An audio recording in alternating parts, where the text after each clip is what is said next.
अस्सलाम वालेकुम and welcome to the next exercise on chapter 3। तो चलें आज का सेशन हम स्टार्ट करते हैं। Class 10th math unit 3 variations और आज हमने करनी है exercise 3.2। Starting it with the theory portion. तो इसमें हमारे पास आज का टॉपिक है वेरिएशन। वेरिएशन की हमारे पास कितनी तरह की टाइप्स होती हैं? Basically there are two types, direct variation and the indirect variation. तो पहले देख लेते हैं डायरेक्ट वेरिएशन क्या होता है। डायरेक्ट वेरिएशन आपके पास होता है कि जैसे आपके पास टू क्वांटिटीज़ हैं, अगर एक क्वांटिटीज़ लेट सपोज आपके पास x, टू क्वांटिटीज़ हम ले लेते हैं लेट सपोज x और y।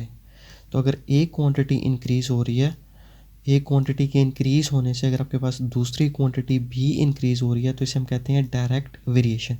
यानी एक चीज़ के बढ़ने से दूसरी चीज़ भी बढ़ रही है। लेट सपोज कि जैसे कि अगर आपके पास क्वेश्चंस गलत हो रहे हैं, ठीक है, जितने क्वेश्चंस गलत होते जाएंगे उतने डंडे ज़्यादा बढ़ते चले जाएंगे।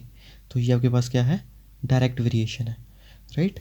So if one quantity, if x increases y also increases, so increase in one quantity will definitely increase in other quantity. अगर एक चीज़ कम हो रही है तो दूसरी चीज़ भी कम हो जाएगी, right. If x decreases so y also decreases. अगर जितने क्वेश्चंस कम गलत होंगे उतने डंडे कम पड़ेंगे, right. So x is directly proportional to y। तो इसको हम लिखते कैसे हैं इन मैथमेटिकल नोटेशन? सो इसका साइन होता है हमारे पास ये वाला, right. x is directly proportional to y। और जब हमने इस प्रोपोर्शनल साइन को इक्वालिटी में कन्वर्ट करना होता है तो उस केस में हमारे पास एक कांस्टेंट हम यूज़ करते हैं जिसे हम कहते हैं वेरिएशन कांस्टेंट, और वो हमने यहाँ पे यूज़ किया हुआ है k, राइट। जब हम इस प्रोपोर्शनैलिटी साइन को हटाएंगे और इसकी जगह हम इक्वालिटी का साइन यूज़ करेंगे, फॉर दैट हम एक कांस्टेंट यूज़ करते हैं जैसे हम कहते हैं k, और इसका मतलब क्या होता है? Variation constant. और ये जो प्रोपोर्शनैलिटी साइन है डायरेक्टली प्रोपोर्शनल, इसे हम, इसके कौन से नाम है? इसके बहुत सारे डिफरेंट नाम होते हैं। लेट सपोज डायरेक्टली प्रोपोर्शनल, या फिर साइन ऑफ प्रोपोर्शन, या फिर वेरिएशन और वेरीज एज, राइट। तो ये तो हो गया हमारे पास डायरेक्ट प्रोपोर्शन जिसमें एक क्वांटिटी इंक्रीज़ करने से दूसरी क्वांटिटी भी ऑटोमेटिकली इंक्रीज़ कर जाती है। अब इसकी एक एग्जांपल देख लेते हैं। Example 1, find the relation between distance of body falling from rest varies directly as square of time neglecting the air distance. यानी हमारे पास एक ऑब्जेक्ट है जो एयर में मौजूद है, किसी चीज़ के साथ अटैच्ड है, यानी इस वक्त ये रेस्ट पोजीशन पे है, ठीक है। और ये है हमारे पास अर्थ सरफेस, ठीक है। अब ये ऑब्जेक्ट जब नीचे फॉल करेगा तो वो उन्होंने लिखा हुआ है रेस्ट पोजीशन से ये जब नीचे की तरफ आएगा directly proportional to square of the time. तो जो भी टाइम, यानी जो भी टाइम हमारे पास t है उस टाइम के साथ ये नीचे आएगा तो उसकी स्पीड डबल हो जाएगी, यानी कि square of the time. Neglecting the air distance, तो यहाँ पे जो भी एयर बीच में आ रही है उसको हम निगलेक्ट कर रहे हैं according to the given situation. अब इस केस में हमने फाइंड क्या करना है? हमने k की वैल्यू फाइंड आउट करनी है। डिस्टेंस हमारे पास 6 फीट है, यानी distance of that object to the earth surface ये कितना है? 16 फीट डिस्टेंस है। और ये कितनी देर में ज़मीन पर आएगा, अर्थ सरफेस पे टच करेगा, वो है हमारे पास 1 सेकेंड। और सेकंड चीज़ हमने, एक तो k फाइंड आउट करना है, second is also derive relation between d and t। तो हमने डिस्टेंस और टाइम के बीच में रिलेशन भी फाइंड आउट करना है, ठीक है। अब ये जो गिवन सिचुएशन है, गिवन जो स्टेटमेंट है, इसको हम पहले इक्वेशन में ट्रांसफॉर्म कर लेते हैं। तो वो क्या है हमारे पास? Distance of the body falling from rest varies directly, एक तो डायरेक्टली प्रोपोर्शनल है, ठीक है, डिस्टेंस किसके? Square of the time. तो ये क्या हो जाएगा? d is directly proportional to t square. So ये हमने इक्वेशन लिख दी इसकी। अब इस प्रोपोर्शनैलिटी साइन को जब हमने इक्वालिटी में चेंज करेंगे तो इसके साथ हमने कांस्टेंट यूज़ कर दिया k। तो ये क्या हो जाएगा? d is equal to k times t square. अब इसमें हमारे पास ऑलरेडी वैल्यूज़ गिवन है d और t की, d इज़ 16, t इज़ 1। अब ये दोनों वैल्यूज़ हमने इस गिवन इक्वेशन में पुट कर देनी है, d इज़ 16, t इज़ 1। इसको सॉल्व कर लेंगे तो यहाँ से हमारे पास वैल्यू आ जाएगी k की। अब इस k की वैल्यू को हमने वापस इस गिवन इक्वेशन 1 में पुट कर देना है, d इज इक्वल टू के टी स्क्वायर में, ठीक है। तो इसमें k की वैल्यू पुट कर दें तो ये हमारे पास रिलेशन आ चुका है relation between d and T. तो हमने यहाँ से दोनों चीज़ें भी फाइंड आउट कर ली, एक तो के की वैल्यू भी फाइंड आउट कर ली और इनके बीच में रिलेशन भी फाइंड आउट कर लिया। So this is a value of k and this is a relation between d and t which is d is equal to 16t²। So this is the overall solution to example 1.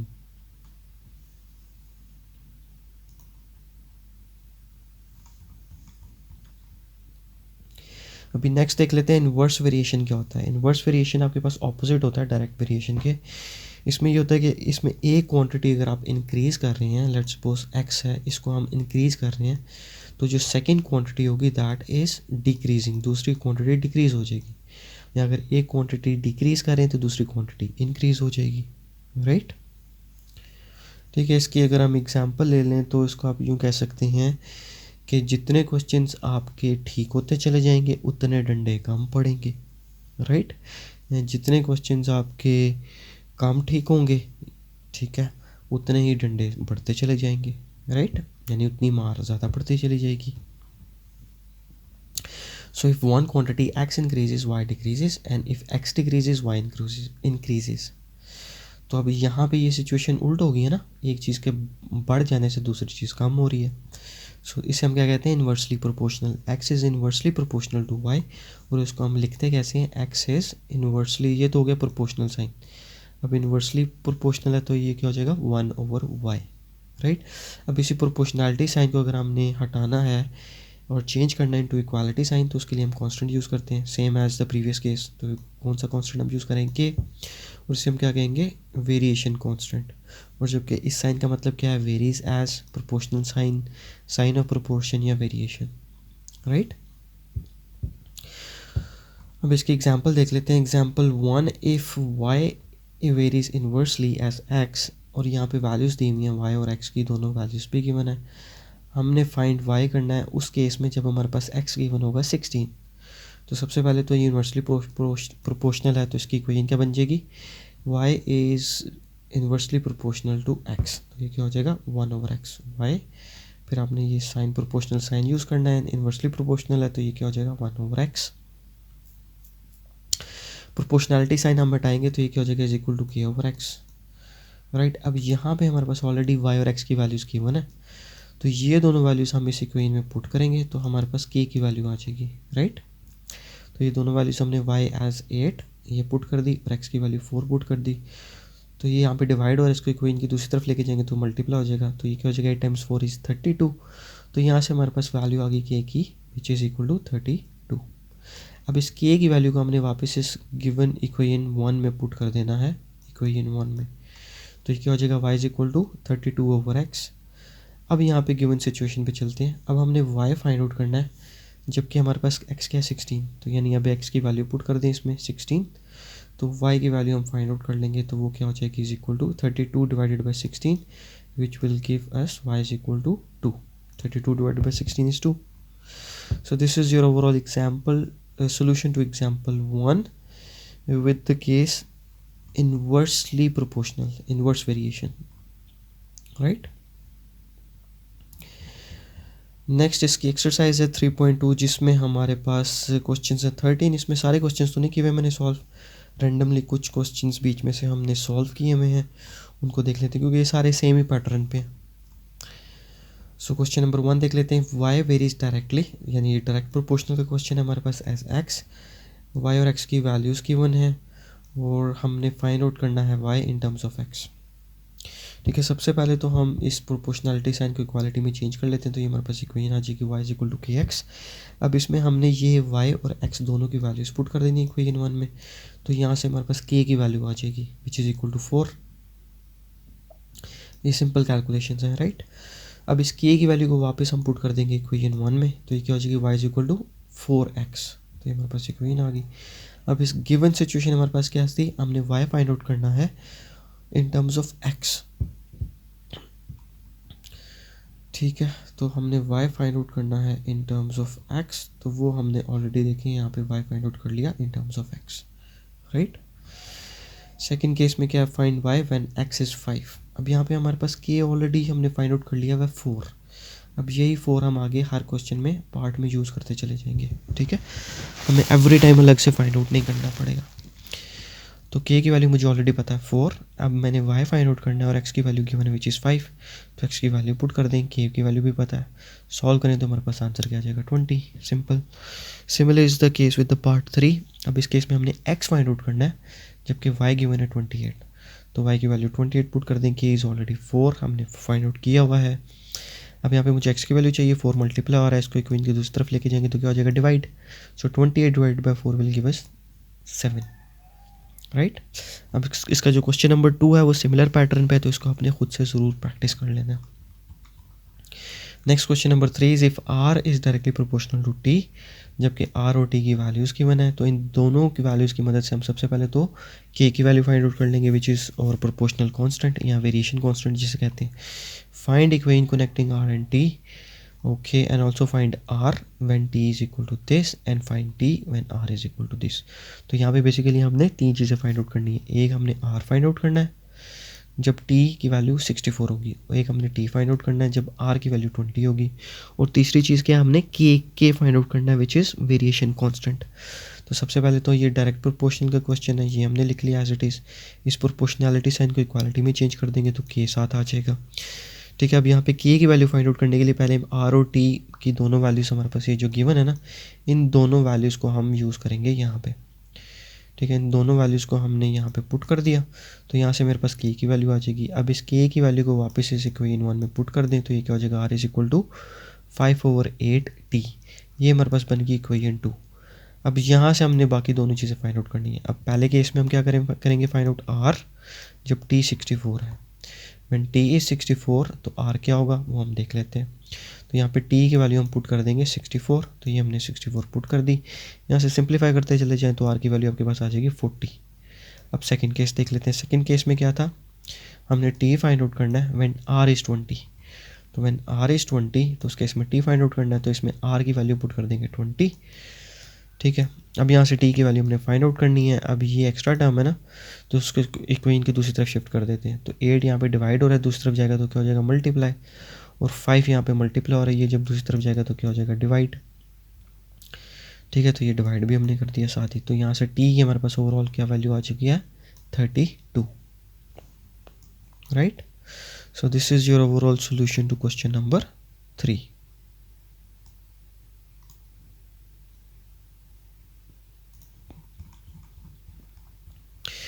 Next question number 4 is if r is directly proportional to t square and r is 8 when t is 3, यानी r भी given है t भी given है, तो सबसे पहले इन दोनों की मदद से हम k फाइंड आउट कर लेंगे।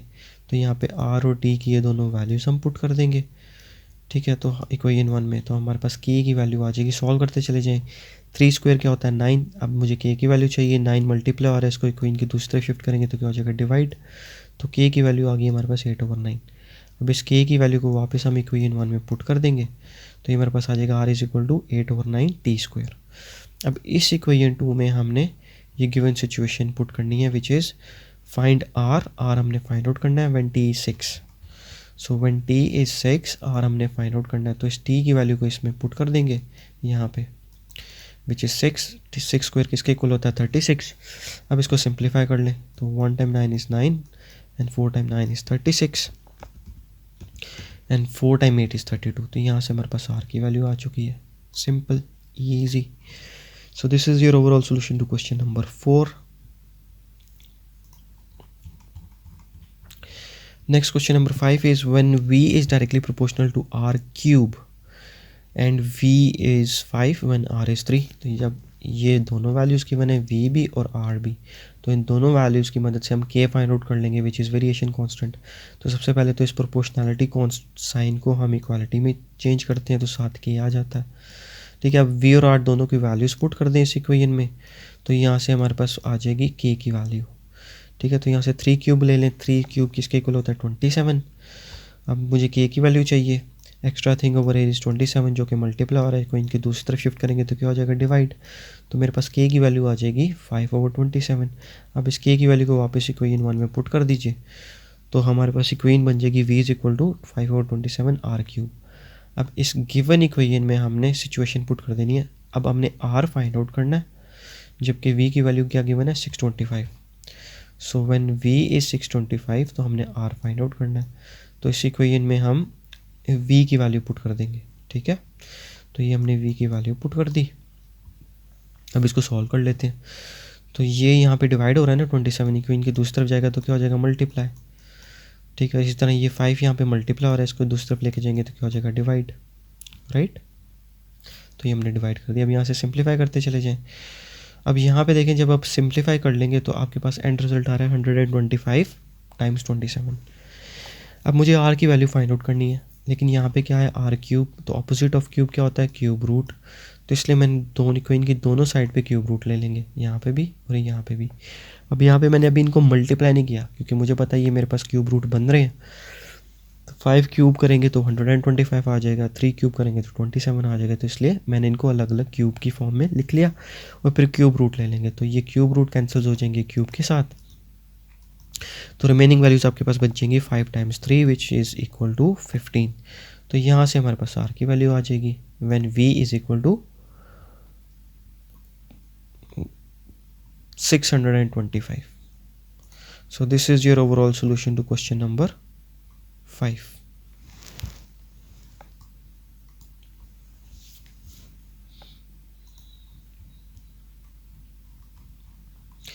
Next question number 9 is if W is inversely proportional to Z, which means W इसको जब इक्वालिटी साइन में प्रोपोर्शनलिटी को इक्वालिटी में कन्वर्ट करेंगे, ठीक है, तो वो क्या हो जाएगा, K is equal to K over Z, right. ठीक है, मेरे पास यहाँ पे W भी गिवन की वैल्यू भी गिवन है, Z की वैल्यू भी गिवन है। अब इन दोनों वैल्यूज़ को हम इस इक्वेशन में पुट कर देते हैं तो मेरे पास आ जाएगी K की value which is equal to 35। अब इस K की वैल्यू को वापस आप इक्वेशन 1 में पुट कर दीजिए तो ये क्या हो जाएगा, W is equal to 35 over Z। ठीक है, अब गिवन सिचुएशन पे चलते हैं। अब हमने W फाइंड आउट करना है जब Z की वैल्यू क्या है, 175 over 4। So when Z is equal to 175 over 4 हमने W फाइंड आउट करना है। तो ये हम इक्वेशन 2 में वैल्यू पुट कर देंगे Z की, ये हमने इसकी वैल्यू Z की पुट कर दी यहाँ पे, ठीक है। ये इक्वेशन थी ना हमारे पास, इसमें Z की वैल्यू पुट कर दें, क्या है 175 ओवर 4, तो ये मैंने वैल्यू पुट कर दी। अब ये हमारे पास वैल्यू क्या हो रही है, डिवाइड, तो इसे हम यू भी करके लिख सकते हैं ना। और अब हमें पता है यहाँ के इसके नीचे कुछ नहीं है तो क्या है 1, और ये भी फ्रैक्शन है। अब हम फ्रैक्शंस को डायरेक्टली डिवाइड नहीं कर सकते, तो उसके लिए क्या रूल अप्लाई होता है, हम इस डिवीजन साइन को चेंज कर देते हैं मल्टीप्लिकेशन साइन में। और उसके लिए कंडीशन क्या अप्लाई होती है कि ये जो सेकेंड फ्रैक्शन है इसकी पोजिशन हमने चेंज कर देनी है। तो ये चले जाएगा न्यूमरेटर में और ये चला जाएगा 175 डिनोमिनेटर में। तो ये क्या हो जाएगा 4 ओवर 175। यहाँ से सिंप्लीफिकेशन करते चले जाएं तो आपके पास W की वैल्यू आ जाएगी which is equal to 4 over 5। Easy peasy and lemon squeezy. So this is your overall solution to question number 9।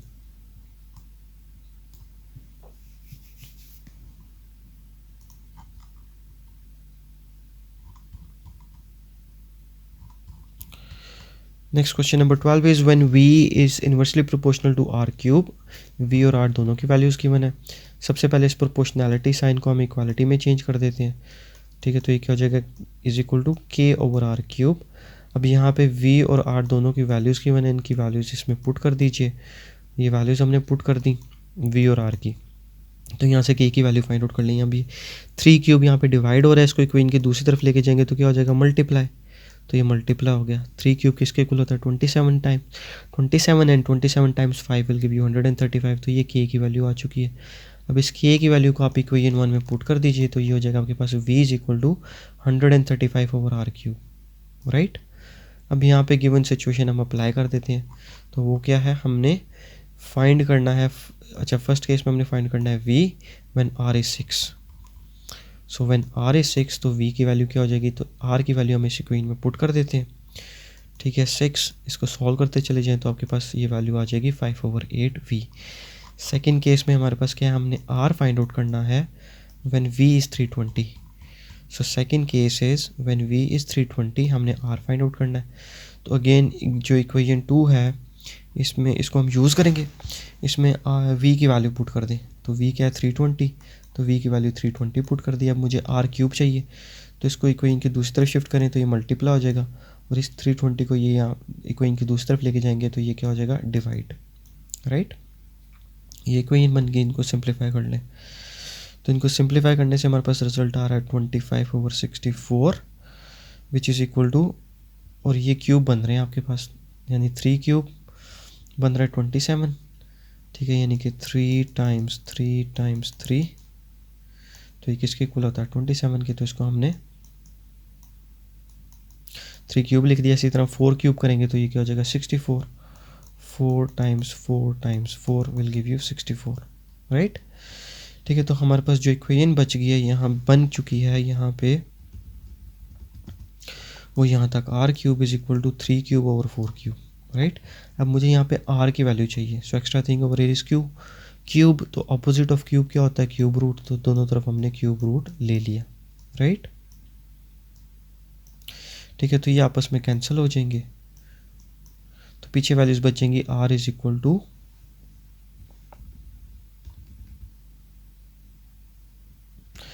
3/4, तो ये भी आपस में कैंसिल हो जाएंगे, ये भी कैंसिल हो जाएंगे, तो 3/4 आपके पास वैल्यू आ जाएगी r की। ठीक है, so this is your overall solution to question number 12।